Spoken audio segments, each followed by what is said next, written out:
ఓం నమో భగవతే వాసుదేవాయ. శుక్లాంబరధరం విష్ణుం శశివర్ణం చతుర్భుజం ప్రసన్నవదనం ధ్యాయేతు సర్వవిఘ్నోపశాంతయే. శాంతాకారం భుజగశయనం పద్మనాభం సురేశం విశ్వాధారం గగనసదృశం మేఘవర్ణం శుభాంగం లక్ష్మీకాంతం కమలనయనం యోగిహృద్యానగమ్యం వందే విష్ణుం భవభయహరం సర్వలోకైకనాథం. మాఘమహాపురాణం. నారదుని దౌత్యం, దేవతల దైన్యం. గత్రుమద మహర్షి జగ్నివునితో నిట్లనెను. పారిజాత పుష్పములకై వెళ్ళిన యక్షుడింకనూ రాకపోవడంతో కారణమేమి అని ఇంద్రునికి విచారించెను. పారిజాత పుష్పంపై నున్న ఇష్టము అధికమగుటచే తాను భూలోకమునకు పోదలచెను. ఇంద్రుడు పారిజాత పుష్పములకై వచ్చుచు దేవతలను కూడా తనతో తీసుకొని వచ్చెను. సువాసనను విరజిమ్ముతున్న పారిజాత పుష్పములను చూసి ఇంద్రుడు, దేవతలు మహోత్సాహముతో పారిజాత పుష్పములను కోసిరి. పారిజాత పుష్పమునే స్వర్గమునకు తీసుకొని పోదలచిరి. ఆ మహోత్సవంలో శ్రీహరి పూజా నిర్మాల్యమును పాదములతో త్రొక్కి దాటిరి. ఫలితముగా దివ్య శక్తులను కోల్పోయిరి. శక్తి విహీనులైరి. ఇంద్రాదులింకనూ రాలేదని మరికొందరు దేవతలు వచ్చిరి. పారిజాత వృక్షాలను పెకలింపదలచి యత్నించిరి. శ్రీహరి నిర్మాల్యమును దాటుచే వారును శక్తిహీనులై పాడియుండిరి. మరునాటి ఉదాట్యమున సత్యాజిత్తు తన తోటను చూడవచ్చెను. అచట నిస్తేజులై నిలిచిన ఇంద్రాదులను చూసిని. వారి పరిస్థితికి ఆశ్చర్యము విచారమును చెందెను. వారికి నమస్కరించెను. ఇంద్రాది దేవతల్లారా, మీరు మానవులమైన మాకంటే గొప్పవారు. ఇంతటి మీరు స్వల్ప ప్రయోజనలకై ఇట్టి అకార్యము నేల చేసితిరి.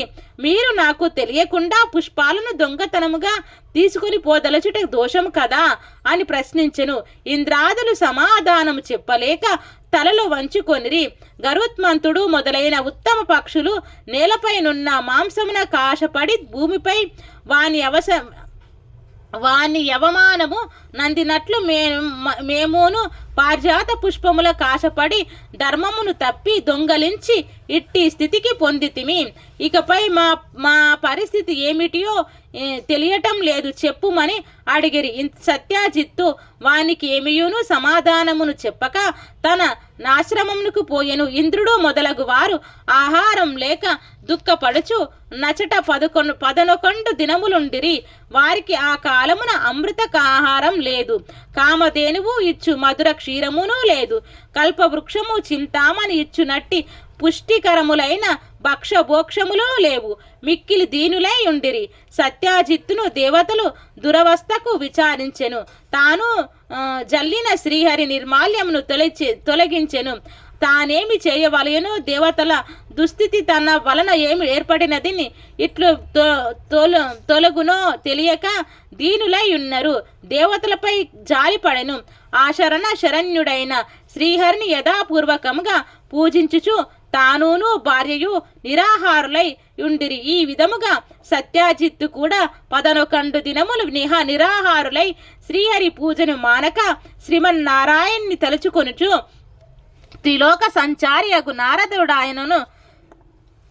నారదుడు ఆశయమున దిరుగుచున్న దేవతలను దురవస్థను గమనించెను. వారికెట్టి సహాయం చేసిన వారి దురవస్థ పోవునో అతనికి తెలియలేదు. తిన్నగా శ్రీహరిని చేరబోయెను. నారదుడిని శ్రీహరికి నమస్కరించి ఇట్లు స్తుతించెను. నారద కృత విష్ణు స్తుతి. ఆర్తత్రాణ పరాయణాయ భవతే నారాయణాత్మనే గోవిందాయ సురేశ్వరాయ హరయే శ్రీశాయ శేషాయ చ మిత్రానైక హిమాంశుపానక మహాబాణ వాసక సత్యప్రదే శ్రీమత్పంకజ పత్ర నేత్ర నిరసాతు శ్రీకృష్ణాయ తుభ్యం నమః. అచ్యుతాయాది దేవాయ పురాణ పురుషాయ చ సర్వలోక నిదానాయ నమస్తే గరుడధ్వజ. నమో అనంతాయ హరాయ క్షీరసాగరవాసినే భోగీంద్ర సత్పలాశాయ లక్ష్మలింగిత విగ్రహ. నమస్తే సర్వలోకేశ నమస్తే విశ్వసాధన. సర్వేషా సర్వగర్భగస్యసి సర్వదారాసురేశ్వర సర్వం త్వమేవ వ్యససీవత్వ రూపస్య మావహి పురుషాయి గుణాధ్యక్ష గుణాతీతాస్తనతః పరబ్రహ్మాసి విశ్వాస్వం బ్రహ్మాసి భగవాన్ భవాః సృష్టాతిలయాదీనాం కర్తృత్వం పురుషోత్తమ త్రిగుణోసి గుణాధార త్రిమూర్తస్యం త్రయీరమా ఆసిత్యనాయం సర్వం జగత్ స్థాపవ జంగమాం సమావేన కర్ణవేన విజయే జగత్స్మిన్ జగత్పసే జగత్ సహృత్య సకలం త్రిత్య బాబో వహామేతు భాసకాః తమేవ సర్వలోకానాం మాతా త్వం నా పీతా వివో గురుస్యం సర్వభూతానాం శిక్షకా సుదాయకాః ప్రతిష్ఠితామితం సర్వం పూర్ణస్తవర జంగమాం ప్రసీద పలయ విభో నమస్తే సురవల్లభా.